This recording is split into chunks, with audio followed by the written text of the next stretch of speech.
गुरु भगवान के शुक्राने हैं, गुरु भगवान को नमन है। राधे राधे भगवान जी। ये श्रीमद् भागवत का एकादश स्कंद है। तो इसमें भगवान ने बताया है अपने भक्ति योग के बारे में कि मुझे भक्त कितना प्रिय है। हम सब संसार के तो भक्त हैं ही नहीं, किसी ना किसी से तो प्रेम करते ही हैं या नहीं करते।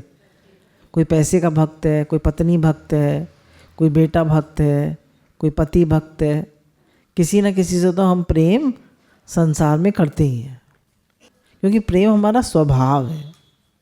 हम बिना प्रेम के रह नहीं सकते। मनुष्य का स्वभाव है प्रेम करना, नहीं, क्योंकि भगवान प्रेम स्वरूप है। तो बिना प्रेम के वो नहीं रह सकता। अब जो हमारे अंदर प्रेम है, अगर उसी प्रेम को हम भगवान से लगा दें तो हम भक्त कहलाते हैं। तो भगवान ने कहा मुझे जितना भक्त प्रिय है उतना मुझे दुनिया में कोई प्रिय नहीं है। जैसे हम संसार में अपनापन करते हैं, ठीक है, करते ही नहीं करते हैं। तो संसार में हमारी कोई बात मानता है? हमेशा हमारे कहने में चलता है संसार।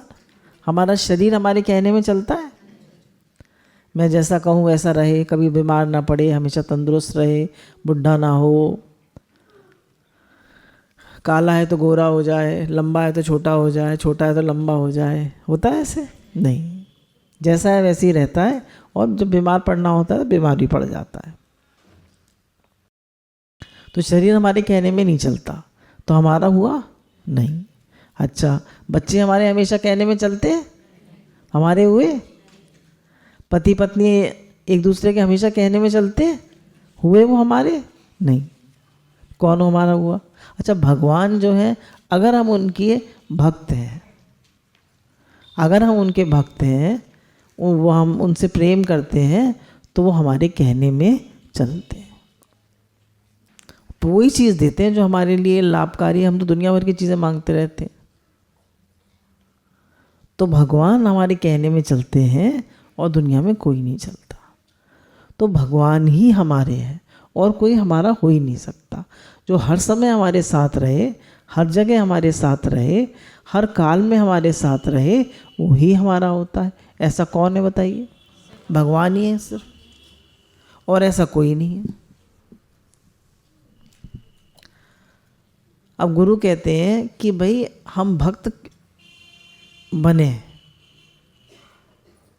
ठीक है, भक्त बने। तो उसके लिए उन्होंने बताया 11वें स्कंद में श्रीमद् भागवत में कि जो सब ओर से निरपेक्ष, निरपेक्ष मतलब उसको कोई इच्छा नहीं है, और जिसका अंतःकरण शुद्ध है और अपने अंतःकरण को सब प्रकार से मुझे समर्पित कर चुका है, मतलब मेरे समर्पित है।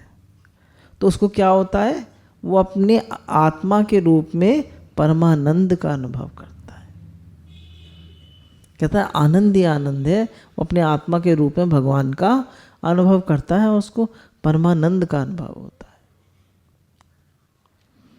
फिर भगवान ने नेक्स्ट श्लोक में कहा कि जो सब प्रकार के संग्रह परिग्रह से रहित है।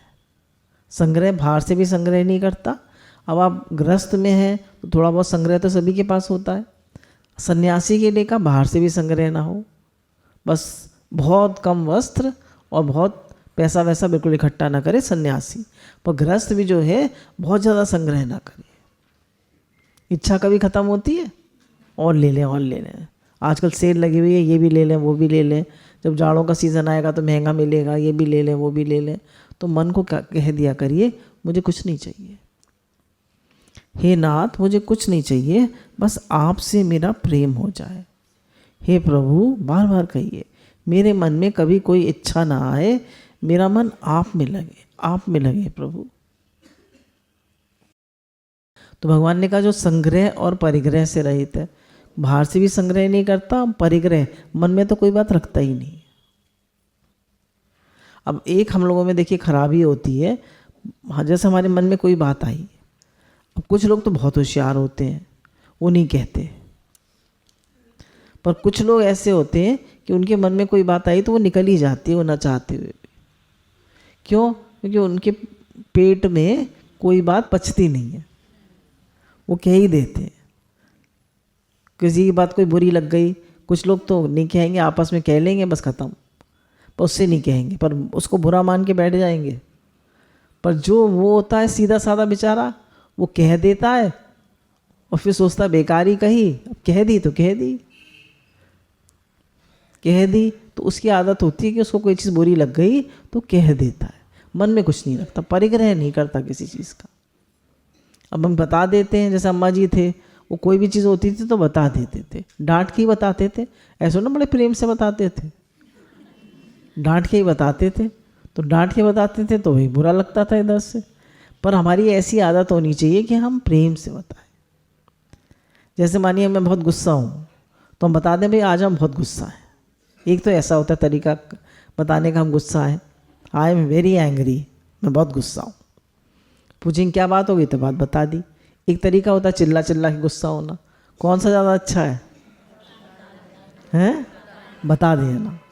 तो वो संग्रह परिग्रह नहीं करता मन में, संग्रह परिग्रह से रहित है, और जो इंद्रियों पर उसने विजय प्राप्त कर ली है। कुछ भी देखा, कुछ भी सुना, मुंह से कुछ बोलना है, हाथ से स्पर्श किया,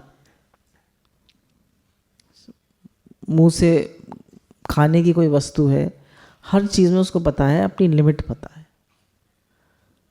कि भैया मुझे क्या बोलना चाहिए, कितना खाना चाहिए। कोई वस्तु देखी वो मन में नहीं आएगी, कोई बात सुनी तो उसका राग द्वेष नहीं करेगा उससे। तो इंद्रियों पर उसकी पूरी विजय है, और शांत और समदर्शी है, बिल्कुल शांत रहता है और समदर्शी है, अंदर से भी और बाहर से भी वो शांत रहता है, कम बोलता है। जैसे इनके बड़े भाई साहब थे, वो बहुत कम बोलते थे, तो उनकी एक एक बात की हम लोग रिस्पेक्ट करते थे, वो बोलते ही नहीं थे। बहुत ही कोई बात होती थी तब बहुत थोड़े शब्दों में बोलते थे और बस मुस्कुरा देते थे। शांत और समदर्शी और सबके लिए समान भाव। तो हम ऐसे हो सकते हैं कम बोलें? कितना मुश्किल है कम बोलना। और समदर्शी होता है, सबके लिए समान भाव रखता है, और उसको जब मेरी प्राप्ति हो जाती है तो मेरे सानिध्य, और हमेशा ऐसा फील करता है कि भगवान मेरे पास है, हमेशा भगवान मेरे साथ है, मेरे पास है, उनकी प्रेजेंस को फील करता रहता है, यानी उससे हर समय भगवान याद है। इससे क्या होता है? वो बहुत संतोष का अनुभव करता है। क्या क्या बातें हैं? संग्रह परिग्रह नहीं है, इंद्रियों पर विजय है, शांत और समदर्शी है, और मेरी प्राप्ति में सदा सर्वथा पूर्ण संतोष में रहता है। तो कह रहे हैं ऐसे व्यक्ति को, ऐसे भक्त को आकाश का एक एक कोना आनंद से परिपूर्ण है। ऐसे भक्त के लिए।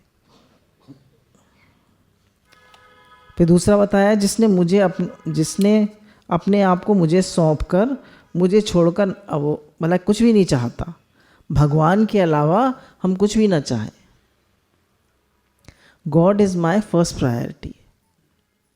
जिसने अपने आप को मुझे सौंप दिया है, मतलब पूरी तरह समर्पित है, तो वो ना तो ब्रह्मा जी का पद चाहता है, ना वो शंकर का पद चाहता है, ना वो देवराज इंद्र बनना चाहता है, ना रसातल का स्वामी बनना चाहता, जैसे वो थे ना राजा बलि, वो रसातल के स्वामी थे, वो भी नहीं बनना चाहता, और ना ही वो इंद्र का पद चाहता है, और ना ही वो मतलब बहुत बड़ा राजा महाराजा या कोई प्राइम मिनिस्टर या कोई वर्ल्ड का रिचेस्ट मैन बनना चाहता है। इंडिया का रिचेस्ट मैन भी तो है ना, वो एशिया में 13 नंबर पे आते हैं, मुकेश अंबानी, तो वो भी नहीं बनना चाहता। हर एक बात में झंझट है, तो उसे किसी चीज़ की इच्छा नहीं है, तो वह योग की बड़ी बड़ी सिद्धियों और मोक्ष तक को नहीं चाहता। तो भगवान कह रहे हैं ऐसा भक्त, जो ऐसा भक्त है, जो किसी को भी नहीं चाहता। तो भगवान कह रहे हैं ऐसे भक्त मुझे जितने प्रिय हैं उतने मुझे अपने पुत्र ब्रह्मा, आत्मा शंकर, सगे भाई बलराम जी और अपनी अर्धांगिनी लक्ष्मी और अपनी आत्मा भी इतनी प्रिय नहीं है। जो किसी को भी नहीं चाहता, किसी को भी नहीं, किसी की अभिलाषा ही नहीं है, वो अनन्य भक्त है। मेरे तो गिरधर गोपाल दूसरों ना कोई, मुझे तो भगवान के अलावा मेरा और कहीं मन नहीं है, मुझे कुछ नहीं चाहिए, सेवा सबकी कर देता है। हंस देख कर क्या कि भगवान आपकी सेवा हो रही है, चाहिए उससे कुछ नहीं। क्योंकि संसार में कोई चीज़ मिलती नहीं है, मिलकर बिछड़ जाती है। At the end of the day हमारे हाथ में कुछ नहीं होता। ऐसा सोचिए जब मरेंगे तो क्या ले जाएंगे साथ। तो एंड का जो संत होता है, संत किसे कहते हैं? जो अंत का सोचे। तो कभी कभी अंत का विचार करना चाहिए, क्या ले जाएंगे साथ, क्या है हमारा। फिर दूसरे श्लोक में कहा जिसे किसी की अपेक्षा नहीं है, कोई इच्छा ही नहीं है उसके मन में, और संसार के का चिंतन नहीं करता है। हम लोग करते हैं संसार का चिंतन? नहीं करते हैं। पर भक्त जो है, अब कितने देखिए वृंदावन में भक्त हैं, वो संसार का चिंतन बिल्कुल करते ही नहीं, तो सारा दिन जप करते रहते हैं। चिंता से सर्वथा उपरत होके मेरे मनन चिंतन में तल्लीन रहता है। जगत का बिल्कुल मन नहीं है उसका, जगत में जगत की बात नहीं सोचता, भगवान में ही रहता है। उसको राग द्वेष नहीं है और सबके प्रति समान भाव है उसमें। तो भगवान कह रहे हैं ऐसे महात्मा के पीछे पीछे मैं घूमता हूं कि उसकी चरण धूलि मुझे मिल जाए। सोचे कि भगवान जो तीनों लोगों के स्वामी हैं उसके पीछे पीछे घूमते हैं कि उसकी चरण धूलि मुझे मिल जाए। कितनी देखिए भक्त की वैल्यू है। और हम सब भक्त बन सकते हैं? बन सकते हैं? हाँ या ना? अच्छा, हम सब पैसे वाले बन सकते हैं? नहीं। क्यों? उसमें प्रारब्ध आड़े आ जाती है। पर भक्त बनने का सबको अधिकार है, पर उसमें क्या चाहिए? भगवान तो चाहना से भी मिल जाते हैं, उसमें कर्म नहीं करना पड़ता भगवान के लिए। भगवान किससे मिलते हैं? चाहना से, इच्छा से। उनके लिए तड़प हो जाए, जोरदार इच्छा हो जाए कि मुझे भगवान चाहिए और कुछ नहीं चाहिए, भगवान मिल जाते हैं। फिर भगवान ने दूसरे श्लोक में कहा कि जो संग्रह परिग्रह से रहित है, शरीर में अहमता ममता नहीं रखता। मैं शरीर हूँ और ये शरीर मेरा है। और अपने घर में भी अहमता ममता नहीं रखता, ये मेरा घर नहीं है, भगवान का। शरीर मैं किसका हूँ? शरीर किसका है? भगवान का। तो सब कुछ भगवान का मानता है और मेरे ही प्रेम के रंग में रंगा हुआ है, मुझसे ही प्रेम करता है। उसका सारा प्रेम किसके लिए? भगवान के लिए। और उसकी वासनाएं सब शांत हो गई हैं, कोई वासना नहीं है उसे, कुछ नहीं चाहिए। Simple living, high thinking. Highest thinking क्या है? भगवान से प्रेम होना। और उसका स्वभाव कैसा है? सबको हेल्प करने का स्वभाव है, उदार स्वभाव है। थोड़े भी पैसे होते हैं तो इसको हेल्प कर दो, उसको हेल्प कर दो, इसको ये दे दो, ऐसे जैसे गुरु भगवान का नेचर है। जितने भी सब्जी वाले हमारे यहाँ मोहन निवास पे आते हैं, उन सबकी बासी सब्जी खरीद ली जाती है, पता है आपको? उनकी बासी सब्जी खरीद ली जाती है और वो सब गायों को खिला दी जाती है, उन्हें पैसे मिल जाते। ऐसा कोई करेगा? कोई नहीं करेगा, कोई नहीं करेगा। तो कैसा स्वभाव है? उदार। किसी प्रकार की कामना जिनकी बुद्धि को स्पर्श नहीं करती, उनके अंदर कोई कामना नहीं है।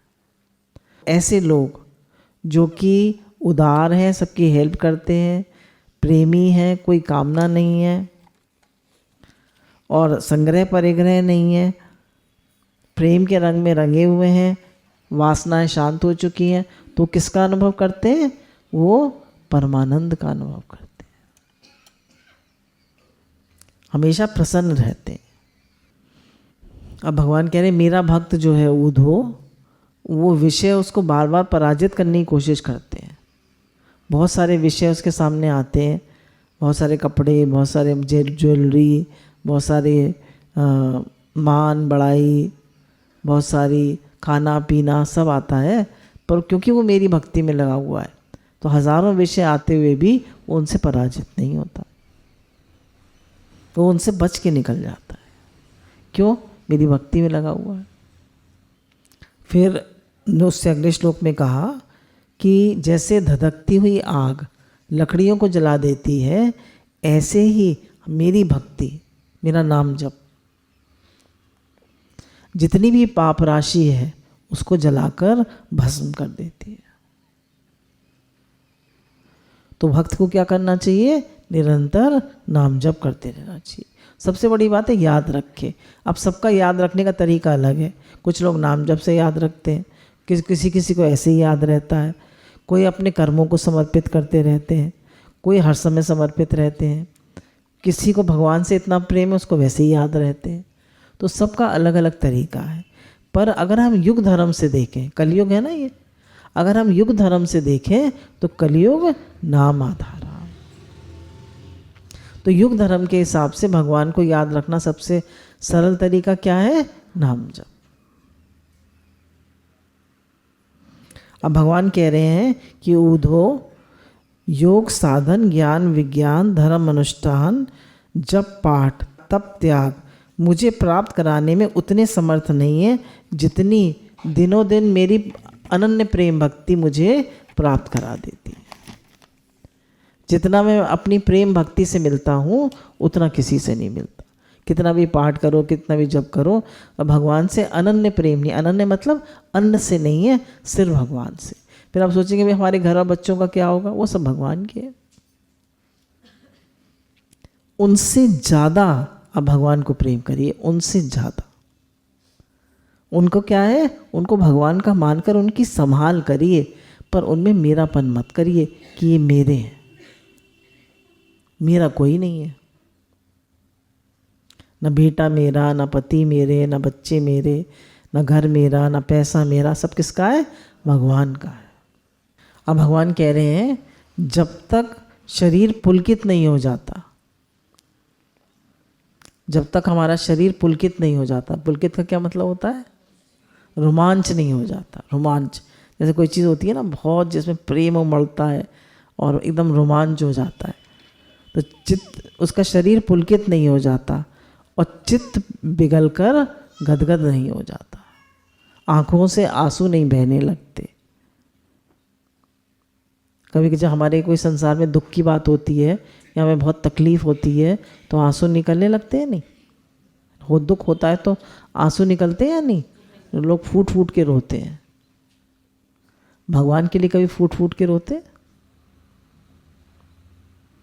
तो कह रहे हैं जो, जैसे चैतन्य महाप्रभु रोते थे, तो कह रहे हैं जो ऐसा भक्त है जो भगवान के लिए रोता है, भगवान के लिए उसका चित्त में रोमांच हो जाता है, शरीर में रोमांच हो जाता है, तो ऐसा भक्त अंदर बाहर से खुद भी पवित्र हो जाता है और पूरे जगत को पवित्र कर देता है। अब भगवान ने इसमें ये भी बताया है कि जो नीची जाति में पैदा होते हैं, नीची जाति में, तो अगर वो भी मेरी भक्ति करते हैं, भले ही चांडाल भी हो, तो वो भी उस जाति दोष से मुक्त हो जाते हैं। जैसे एक भक्त कथा आती है कि एक बार एक भक्त थे, तो उनका जो रंग मंदिर में विष्णु जी का श्री विग्रह है उससे उनका बहुत प्रेम था और उनके दर्शन करना चाहते थे, पर पुजारी जी जो थे उनको जाने नहीं देते थे मंदिर में कि भाई ये तो अछूत है, ये तो अछूत है, ये तो मंदिर में नहीं जा सकता। तो वो जो था भक्त इतना उनको याद करे, इतना रोए उनके लिए, इतना याद करे, इतना प्रेम करे उनके लिए कि भगवान पुजारी जी को स्वप्न देते हैं कि फलानी जगह पे फलानी कुटिया में मेरा एक भक्त रो रहा है मेरे लिए, उसको तुम कंधों पे बिठा के लाओ, और मेरा दर्शन कराओ। बोलिए सच्चिदानंद भगवान की जय। अब जाति दोष रहा, पुजारी जी जो उसको अछूत मानते थे उन्हें कंधों में बिठाना पड़ा। तो भगवान तो कुछ भी कर सकते हैं। देखिए एक दृष्टांत और है, ये ब्रज के भक्तों की कथाओं में ही है सब। वो भी दृष्टांत मतलब वो भी ये सब सच्ची घटना है। एक बार एक महात्मा जी जो थे वो सारे दिन अपनी गुफा में जप किया करते थे और कुछ नहीं करते थे। उन लोग कोई उनका नाम नहीं जानता था, कोई ये नहीं जानता था कहाँ से आए क्या करते हैं। बस शाम को वो गुफा में से निकलते थे, शौच जाते थे, सुबह लेटरिन भी शायद नहीं जाते थे, क्या करते थे, शौच जाते थे, स्नान वगैरह जो भी करते होंगे, फिर मधुकरी लेकर आते थे और फिर गुफा में घुस जाते थे, मधुकरी खा के फिर जप करने लगते थे। तो एक दिन एक महात्मा जो थे उन्होंने कहा कि फलानी जगह जप यज्ञ चल रहा है। जैसे सब लोग जप यज्ञ क्या होता है, वैसे तो हम लोग जो कर रहे हैं, हम एकांत में माला लेकर बैठते हैं, वो भी जप यज्ञ हम जब करें ना। भगवान ने कहा यज्ञों में जप यज्ञ में हूँ। तो ये जो आप यज्ञ करता है ना आदमी, देना रूप क्रिया ही यज्ञ है।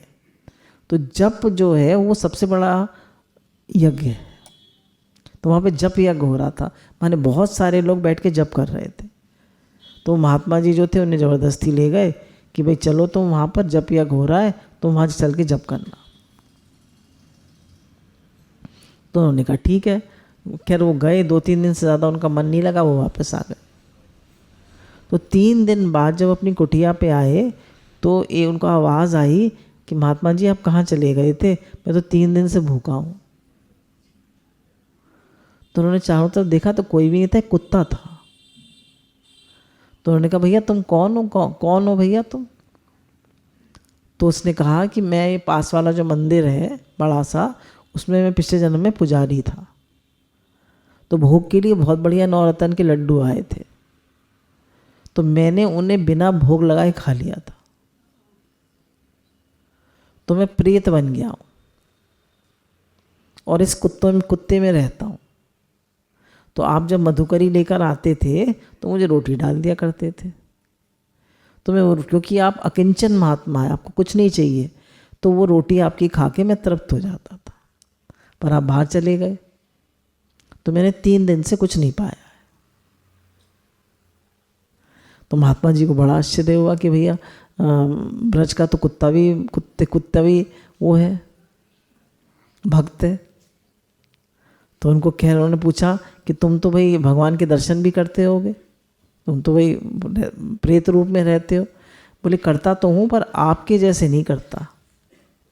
तो बोले अच्छा बताओ मुझे कैसे दर्शन हो भाई, मैंने तो मुझे मेरी हेल्प करो, मुझे दर्शन करने हैं भगवान के। बोले शाम को बहुत सारे गैया लेकर बहुत सारे ग्वाल बाल निकलेंगे, तो जो आखिरी ग्वाल बाल होगा वही कृष्ण होंगे, तो उनके पैर पकड़ लेना। तो उन्होंने पैर पकड़ लिए उनके, कूदते फांदते गए। सारी रात महात्मा जी को नींद नहीं आई। उन्होंने कहा कि उनको इतना रोमांच कि मुझे भगवान के दर्शन होंगे, मुझे भगवान के दर्शन होंगे। तो उनके पाँव पकड़ लिए। तो उन्होंने कहा कि भैया मैं कोई भगवान नहीं हूँ, मेरी मैया मेरा इंतज़ार कर रही है, मुझे जाना है। तो रात के 12 बजे तक वो महात्मा जी पाँव पकड़े रहे, अपने आंसुओं से उनके पाँव भिगोते रहे। भगवान को मज़ा आता रहा, पर वो यही छुड़ाते ही रहे कि मैं मतलब उनका दर्शन दो। उन्होंने कहा नहीं। रात के 12 बजा दिए शाम से। फिर खैर उन्होंने दर्शन दिए भगवान ने। तो बोले नहीं मुझे अकेले दर्शन नहीं चाहिए, मुझे युगल सरकार के दर्शन चाहिए। तो फिर भगवान को युगल सरकार के दर्शन देने पड़े। बोलिए युगल सरकार की जय। तो युगल सरकार के जब दर्शन हुए तो महात्मा जी बहुत प्रसन्न, बहुत प्रसन्न। तो अगर हमारे दिल में इच्छा है, तड़प है, प्रेम है, तो भगवान महात्माओं को दर्शन भी दे